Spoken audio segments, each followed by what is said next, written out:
काबिल कदर माँओं, बहनों और भाइयों, अस्सलाम वालेकुम वरहमतुल्लाहि वबरकातुहू। आज जिस मौजू पे हम बात करेंगे वो है कि 2 रकत नमाज नफल हाजत के ज़रिए से अल्लाह सुब्हान व तआला की मदद को लेना और अपने मसाइल को हल करवाना अल्लाह सुब्हान व तआला से। जो अमल आप सल्लल्लाहु अलैहि वसल्लम ने किया है उसके अंदर इंतहा दर्जे की ताकत और क़ुव्वत होती है, क्योंकि वो अमल अल्लाह सुब्हान व तआला की तरफ से बंदे के ऊपर होता है और अल्लाह का हुक्म होता है कि जब तुम किसी परेशानी में, मुसीबत में, तकलीफ़ में फंस जाओ तो इन अमलों को करो। तो उस अमल के अंदर अल्लाह ने एक तफ़सीर रखी होती है। अगर आप चैनल पर नए हैं तो वीडियो शुरू करने से पहले चैनल को सब्सक्राइब कर दें, बेल आइकन के बटन को दबा दें ताकि आइंदा आने वाली वीडियो मेरी आप तक पहुँचती रहे, और शेयर भी करते रहें ताकि पूरी उम्मत मुसलमा तक ये पैगाम पहुँच सके। 2 रकत नमाज नफल हाजत के बारे में आप सल्लल्लाहु अलैहि वसल्लम के जो अमल चल रहा है, फरमाया आपको जब भी कोई हाजत पेश आती, जब भी कोई आपको ज़रूरत पेश आती, आप जब भी किसी तकलीफ़ के अंदर मुब्तला होते तो आप 2 रकत नमाज नफल हाजत पढ़ के अल्लाह ताला से मांगते थे। फिर आप सल्लल्लाहु अलैहि वसल्लम ने सहाबा को भी तलकीन फरमाई कि जब भी तुम्हें कोई ज़रूरत पेश आए, कोई तकलीफ़ पेश आए तो तुम 2 रकत नमाज नफल हाजत पढ़ के अल्लाह ताला से मांगो। इस तरह एक तो मरफ़ू हदीसों के अंदर कुछ मामलात अल्लाह सुब्हान व तआला ने ज़ाहिर किए हैं और कुछ ऐसी हदीसों के अंदर हैं जो ज़ईफ़ हदीसें हैं, लेकिन उनके अंदर भी यानी कि मरफ़ू हदीसों के अंदर और ज़ईफ़ हदीसों के अंदर यानी बात दोनों में मिलती जुलती है। यानी ज़ईफ़ हदीसें इस बात की तायीद करती हैं कि जो मरफ़ू हदीस के अंदर आ चुका है। इसमें एक तो आप सल्लल्लाहु अलैहि वसल्लम 2 सहाबी आए, तो हदीस का एक वाक़या है कि उसमें से एक सहाबी आए और आके उसने 2 रकत नमाज नफल हाजत पढ़ी और पढ़ने के बाद दुआ मांगी और चले गए। तो आपने फरमाया कि इसने अपने मसाइल को हल न करवा सका, ये अपने मसाइल को हल न करवा सका, इसकी हाजत कबूल न हुई। फिर एक दूसरे सहाबी आए और उन्होंने बड़े एहतमाम से 2 रकत नमाज नफल हाजत पढ़ी। हाजत पढ़ने के बाद फिर अल्लाह सुब्हान व तआला की हम्द व सना की, तारीफ़ बयान की और फिर उसके बाद दुरूद शरीफ पढ़ा, तो फिर उन्होंने दुआ मांगी। तो जब आप सल्लल्लाहु अलैहि वसल्लम ने उसको देखा तो फरमाया ये अपने मकसूद को पहुँच चुका, यानी इसकी दुआ कबूल हो गई।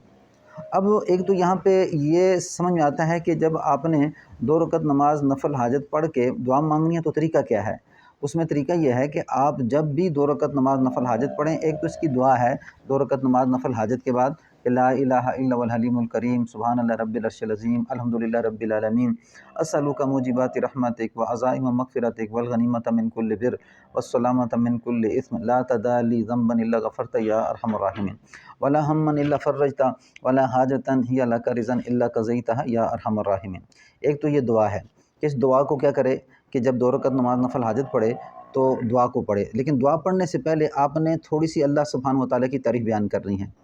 अपने अल्फाज में इस्तेमाल कर सकते हैं, अलहम्दु शरीफ पढ़ सकते हैं, इसी तरह आयतुल कुर्सी पढ़ सकते हैं। आयतुल कुर्सी में अल्लाह की तारीफ़ है,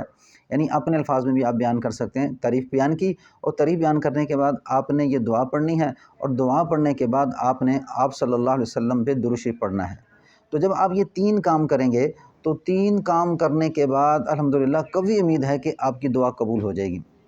फिर जिस वक़्त आप दुआ मांगें 2 रकत नमाज नफल हाजत पढ़ के तो दुआ मांगें, तो दुआ मांगने में बाज़ औक़ात इंसान क्या करता है कि 2 रकत नमाज नफल हाजत पढ़ता है, दुआ मांगता है, लेकिन वो चीज़ उसके लिए बेहतर नहीं होती, तो वो समझता है कि मेरी दुआ कबूल नहीं हुई। तो आपने दुआ जब मांगें तो आप इस तरह दुआ मांगें जैसे अल्लाहुम्मा रब्बना आती के अंदर आता है कि अल्लाह अल्लाहुम्मा रब्बना आतिना फ़िद दुनिया हसना व फ़िल आखिरति हसना, अल्लाह हमें दुनिया की छाइयाँ नसीब फरमा और आखिरत की छाइयाँ नसीब फरमा, वक़िना अज़ाबन नार, और हमें आग के अज़ाब से बचा। यानी दुआ मांगने का तरीका ये होता है कि बाज़ औक़ात इंसान एक दुआ मांग रहा होता है, लेकिन वो दुआ अगर कबूल होती है तो उसके दीन के लिए नुकसानदेह होती है, उसकी दुनिया के लिए नुकसानदेह होती है। तो अगर वो दुआ कबूल हो जाती है, इंसान ज़िद करता है तो अल्लाह उसे कबूल कर देते हैं, तो फिर दुनिया में नुकसान उठाता है और बाज़ औक़ात ये आखिरत में नुकसान उठाता है। तो इस करके दुआओं में ये एहतमाम करना कि ए अल्लाह तेरी चाहत है, ए अल्लाह अथेंटिक तरीके से कि अल्लाह जिस तरह आपने दुनिया में नेक लोगों को छाइयाँ नसीब फरमाई, भलाइयाँ नसीब फरमाई, इस तरह मुझे भी नसीब फरमा दे। और अगर ये मेरी दुआ दुनिया और आखिरत के कामों के लिए माइशत के लिहाज से और आखिरत के लिहाज से, ईमान के लिहाज से अगर बेहतर है तो तू इसको मेरे इख्तियार में दे दे और इसको हल फरमा दे। जब आप ऐसी दुआ करेंगे तो अल्हम्दुलिल्लाह जो आपके ईमान के लिए, क्योंकि असल बुनियादी चीज़ ईमान है, बाज़ औक़ात ऐसा होता है कि ईमान को ज़ाया करके अगर आप एक दुआ को मांग रहे हैं तो ये बहुत ख़तरे वाली बात है। दुनिया आखिरत ख़त्म होने वाली है, लेकिन मौत के बाद की ज़िंदगी कभी ख़त्म होने वाली नहीं, जिससे इंसान हमेशा हमेशा का जहन्नमी बन जाता है। तो बाज़ दुआओं में ऐसा भी होता है कि इंसान गलती में ये समझता है कि मेरी दुआ कबूल नहीं हो रही اور اس کے بیچ میں سے اندرونی معاملات یہ ہوتے ہیں۔